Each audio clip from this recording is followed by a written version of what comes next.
അതായത് ഇറാനിയൻ ആധ്യാത്മിക ഷിയ സുപ്രീമോ Ali Khamenei ഇത് കംപ്ലീറ്റ് ആയിട്ട് അങ്ങ് റിജക്റ്റ് ചെയ്തു.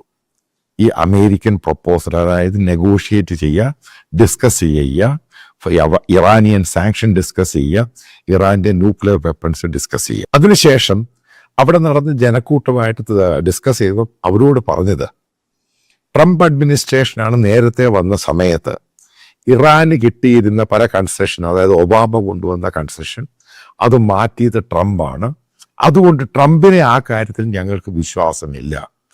ആദ്യം അമേരിക്ക ഇറാനെതിരെ നിലനിർത്തിയിരിക്കുന്ന സാങ്ഷൻ വിഡ്രോ ചെയ്യുകയാണെങ്കിൽ ഞങ്ങൾ ഫർദർ ഡിസ്കഷന് താല്പര്യമുണ്ട്.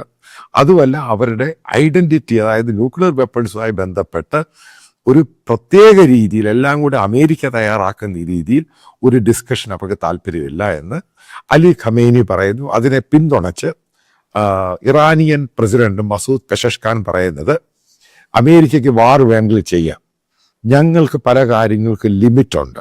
അദ്ദേഹത്തിൻ്റെ സ്റ്റേറ്റ്മെൻറ്റ് ഇന്നലെ വന്നു, ഇന്ന് ഖമേനിയുടെ സ്റ്റേറ്റ്മെൻറ്റ് വന്നു.